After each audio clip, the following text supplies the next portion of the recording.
এটা গাড়িটা 1 কোটি দাম ছিল না? হ্যাঁ, আবার গাড়িটা হচ্ছে গিয়ে দিচ্ছিলাম 1 কোটি দিয়ে। হ্যাঁ। আর আজকে এটা বিক্রি করে দিচ্ছি। কেন? কারণ হচ্ছে কি আপা ওই যে 82 লাখ টাকা দাম হয়েছে এটা। হ্যাঁ। 82 লাখ টাকা বিক্রি করে আর সংসদ সদস্য হিসাবে যে গাড়িটা আমি পাবো মানে ট্যাক্স ফ্রি, এটা আবার কিন্তু আমাদেরই কিনে আনতে হয়। ওটার দাম কত? এটার দাম 1 কোটি টাকা। এটা কত বেচবেন? 82 লাখ, মানে আমার আরো 18 লাখ টাকা আমার এটা আরো মানে ভরতে হবে। ওই 18 লাখ কই পাবেন আপনি? এই এত 18 লাখ টাকা? না, আমি চিন্তা করছি যে আমার ব্যাংক করছে লোন দিবে।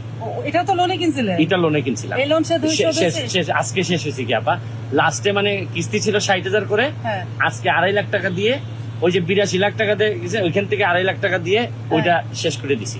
যাক, তাহলে সংসদ সদস্যের নতুন গাড়িতে আপনি উঠবেন না, বিষয়টা নতুন গাড়ি না, ওই রং কি হবে, সাদা না কালো? সেম হবে। সাদা রং? কারণ আমি অনেক সারা রাত জার্নি করি আর তো। কালার কি হবে, সাদা না কালো? এই যে পাল ও, তার মানে রং পাল্টাচ্ছে না।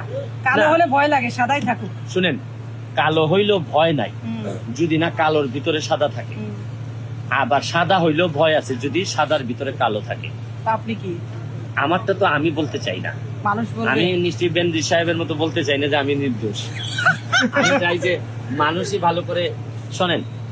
আপনি যতই দুদক বলেন, যতই পুলিশ বলেন, মানুষের বিবেকে হ্যাঁ। সব কিছু লেখা আছে, ধরা পড়ে। আর একটা সমস্যা কি জানেন, যারা অনেক টাকা বানায় তারা একটা পর্যায়ে অন্যায় করতে করতে তারা এটা ন্যায় মনে করে, আর যখন সে বুঝতে পারে এটা অন্যায় তখন তার জীবনে অনেক দেরি হয়ে যায়।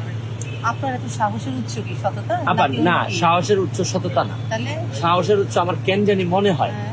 আমার বাড়ি তো হবিগঞ্জে, হ্যাঁ। সিলেট হবিগঞ্জে। আমার কেন জানি মনে হয়, আমি জানি না, যে 360 জন আউলিয়ার কারো না কারো রক্তের উত্তরাধিকার হয়তো আমার শরীরে আছে। কারণ শাহজালাল আসছিলেন এখানে, হ্যাঁ। তো শাহজালাল তো 360 জন আউলিয়া আসছিলেন।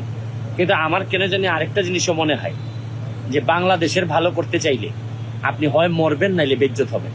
আপনি কোনটা আমার বুঝছেন? মনে হয় কোন একটা আমার হওয়ার সময় কাছাকাছি। আপনি বেজ্জত হতে চান নাকি মরতে চান ভালোর জন্য? এটা তো আমার নসিবে লেখা থাকে। আপনি চান কোনটা?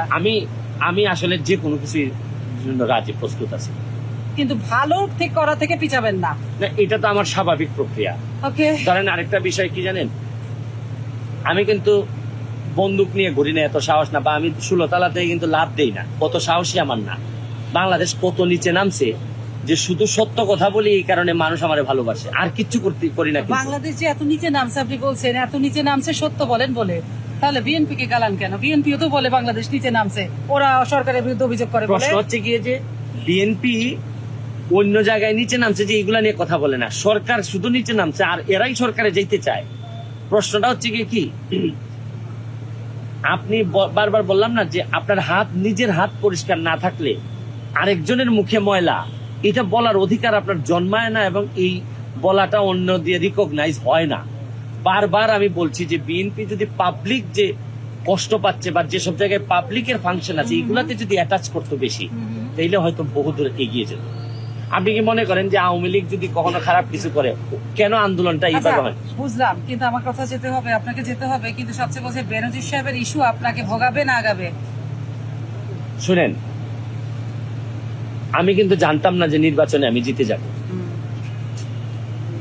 আমার কাছে মনে হয়েছে যে আমি একটা নির্বাচন করা দরকার, মানুষের জন্য কাজ করছি, করব।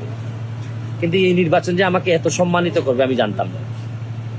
আমি কিন্তু জানতাম না যে একটা ফ্ল্যাট ঢাকায় না হইলেও কোনো না কোনো ভাবে আল্লাহ একটা সংসদে আপনাকে একটা বাড়ি করে দিবেন।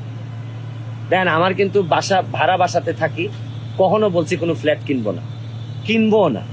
হয়তো আমি বলছি এমপি থাকাকালীন সময় আমি কোনো সম্পদ করব না। দেখেন, না করার পরও কি হইলো, আমি একজন সংসদ সদস্য হিসাবে একটা বাড়ি পাইছি, বাসা পাইছি যেখানে আমি থাকি। এর মানে কি জানেন, আপনি দুনিয়া ছেড়ে দেন, দেখবেন দুনিয়া আপনাকে দিয়ে দিবে।